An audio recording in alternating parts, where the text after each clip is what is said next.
Welcome to my channel MHS Bangla. দেখো, এর আগে পর্যন্ত আমরা যা পড়েছি, বিদ্যুতের দ্বারা আমরা বিভিন্ন যন্ত্রপাতিকে চালিয়েছি। সেটা বিদ্যুতের দ্বারা হয়তো একটা বাল্ব চলেছে, বিদ্যুতের দ্বারা একটা ফ্যান চলেছে, অথবা বিদ্যুতের দ্বারা একটা বৈদ্যুতিক মোটর, সেটা জল পাম্প হতে পারে বা অন্য কিছু, সমস্ত কিছুই কিন্তু চলেছে। এখন আবার বৈদ্যুতিক মোটরের যেটা চলছে সেটা হচ্ছে তোমার স্কুটি বা গাড়ি, দু চাকা গাড়ি বা চার চাকা গাড়ি, সবগুলিতে কিন্তু ব্যাটারির সাহায্যে চলে, অর্থাৎ বিদ্যুতের দ্বারাই কিন্তু তারাও চলতে শুরু করছে এবং সেখানেও একটি বৈদ্যুতিক মোটর থাকে। এবার তাহলে আগের যে জায়গাটা সেটা ছিল কারেন্টের দ্বারা বা বিদ্যুতের দ্বারা বিভিন্ন যন্ত্রপাতিকে আমরা চালনা করেছি। এবার এখানে আমরা কি করব, আমরা কারেন্ট তৈরি করব, অর্থাৎ এমন একটা যন্ত্র যে যন্ত্রের সাহায্যে কারেন্ট উৎপাদন হবে এবং আমরা সেই যন্ত্রটাকে জানি যে সেই যন্ত্রটা হলো ডাইনামো বা জেনারেটর, যার সাহায্যে কারেন্ট তৈরি হয়। এবার কারেন্ট কিভাবে তৈরি হয় সেই ঘটনাটা আমাদেরকে দেখতে হবে। কিভাবে তৈরি হয় না, তৈরি হওয়ার জন্য আমরা একদম যদি প্রথম থেকে বলি তাহলে ব্যাপারটা এরকম।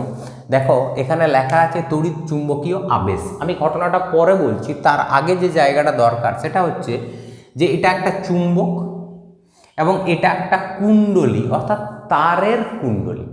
চুম্বক এবং এটা হচ্ছে কুণ্ডলী, তার দিয়ে পাকিয়ে একটি কুণ্ডলী করা হয়েছে। এবার এই কুণ্ডলীটা যখন দূরে ছিল তখন দেখো এই চুম্বকের উত্তর মেরু থেকে বলরেখাগুলি দক্ষিণ মেরুর দিকে প্রবেশ করে। চুম্বকের বলরেখা আমরা পড়েছি এবং সেক্ষেত্রে দেখেছি যে চুম্বকের বলরেখা উত্তর মেরু থেকে সৃষ্টি হয় এবং দক্ষিণ মেরুতে গিয়ে শেষ হয় বা প্রবেশ করে। এখন দেখো, যদি এরকম বলরেখাগুলি সবই দক্ষিণ মেরুতে শেষ হয়, আমি এইটুকুই এঁকেছি, তাহলে দেখো এই যে কুণ্ডলীটা অনেকটা দূরে আছে। এই দূরে থাকার জন্য কুণ্ডলীর ভিতরে কতগুলি বলরেখা গিয়েছে এটা আমাদেরকে হিসাব রাখতে হবে। দেখো, এখন কুণ্ডলীর ভিতরে কতগুলি বলরেখা গিয়েছে? দুটি। আমি খুব কম করে বললাম যে কুণ্ডলীর ভিতরে বলরেখা গিয়েছে দুটি।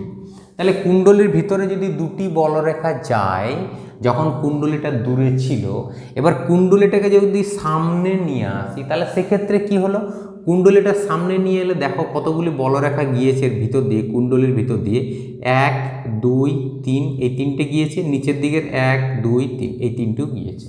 এই দুটি বলরেখা কিন্তু কুণ্ডলীর ভিতরে যায়নি। তাহলে এক্ষেত্রে 3 আর 3 6টি, অর্থাৎ বলরেখা 6। সুতরাং 6টি বলরেখা এখন কিন্তু কুণ্ডলীর ভিতর দিয়ে গিয়েছে। তাহলে কি দাঁড়ালো, আগে বলরেখার সংখ্যা ছিল দুটি, এখন বলরেখার সংখ্যা হলো 6টি। এইবার এই যে আমাদের কুণ্ডলীটা আছে, এই কুণ্ডলীর মধ্যে যদি আমরা একটি গ্যালভানোমিটারকে যুক্ত করি, গ্যালভানোমিটার যেটা বর্তমান দিনে মাল্টিমিটার হয়েছে, সব কিছুই মাপা যায় এর মধ্য দিয়ে, কারেন্ট মাপা যায় এর মধ্য দিয়ে, বিভব পার্থক্য সবই মাপা যায়। তা সেই রকম যদি একটি আমরা যুক্ত করি গ্যালভানোমিটার, তাহলে সেক্ষেত্রে দেখতে পাবো যখন কুণ্ডলী দূরে থাকছে দুটি বলরেখা, যখন সামনে নিয়ে আসছি 6টি বলরেখা, যার কারণে এই যে এখানে গ্যালভানোমিটারে, গ্যালভানোমিটারে একটি বিক্ষেপ পাওয়া যাবে, অর্থাৎ কাঁটাটি এদিকে বা ওদিকে লড়াছড়া করবে। সুতরাং এই গ্যালভানোমিটারের বিক্ষেপ থেকে আমি এটুকু বলতে পারি, যেহেতু এই যন্ত্রটির মধ্যে বিক্ষেপ তখনই হয় যখন যন্ত্রটার ভিতরে কারেন্ট প্রবেশ করে, তাহলে নিশ্চয়ই এখানে যদি যন্ত্রটার মধ্যে বিক্ষেপ দেখা যায় তাহলে যন্ত্রটার ভিতরে নিশ্চয়ই কারেন্ট দেখা গিয়েছে। তাহলে ঘটনাটা কি হলো, দূরে নিয়ে গেলেও দেখা যাবে যে কারেন্ট দেখা যাচ্ছে, যন্ত্রটির বিক্ষেপ হচ্ছে, এই গ্যালভানোমিটার যন্ত্রটি। আবার কাছে নিয়ে এলেও দেখা গেলো যন্ত্রটির বিক্ষেপ হচ্ছে। দূরে নিয়ে গেলে যেদিকে বিক্ষেপ হবে, কারেন্ট কাছে নিয়ে গেলে তার উল্টো দিকে বিক্ষেপটি দেখা যাবে। সে যাই হোক, বিক্ষেপ যেদিকেই হোক, কিন্তু আমরা তো এটুকু পরিষ্কার যে এর মধ্য দিয়ে কিন্তু কারেন্ট চলাচল করে এবং সেই কারেন্ট চলাচলটা আমরা দেখতে পাচ্ছি। এবার এই পরীক্ষাটা আমরা একটু হাতে কলমে করে দিতে পারি। কিভাবে সেটা তোমাদেরকে আমি দেখাচ্ছি। তাহলে আমরা দেখব কিভাবে কারেন্ট তৈরি হয়। এবং এই কারেন্ট তৈরি করার জন্য আমার এখানে একটি কুণ্ডলী আছে, এটা দেখো তারের কুণ্ডলী, এবং এই যে কুণ্ডলীটা তার পাকানো আছে তামার তার, সেই কুণ্ডলীটার সঙ্গে যুক্ত আছে একটি অ্যামিটার। এই অ্যামিটারের সঙ্গে যুক্ত আছে, এটাকে মাল্টিমিটার বলে, কারণ এর সাহায্যে আমরা অনেক কিছু পরিমাপ করতে পারি। সেটা রোধ পরিমাপ করতে পারি, অথবা প্রবাহ মাত্রা পরিমাপ করতে পারি, অথবা ভোল্টেজ পরিমাপ করতে পারি। তাই এটা হচ্ছে মাল্টিমিটার। এর সাহায্যে আমরা দেখব যে কিভাবে কারেন্ট প্রস্তুত হয়। তা দেখো যে এখন আমার কাঁটাটি কিন্তু জিরোর দাগে আছে। এবার এই যে চুম্বক আর এটা কুণ্ডলী, এবার এই কুণ্ডলীটাকে আমি চুম্বকের সামনে নিয়ে যাব, দেখা যাক কি হয়, বা চুম্বকটিকে কুণ্ডলীর সামনে নিয়ে যাব। যদি চুম্বকটিকে, এই যে চুম্বকটি, এই চুম্বকটিকে যদি কুণ্ডলীর সামনে নিয়ে যাই তাহলে কি দেখা গেল।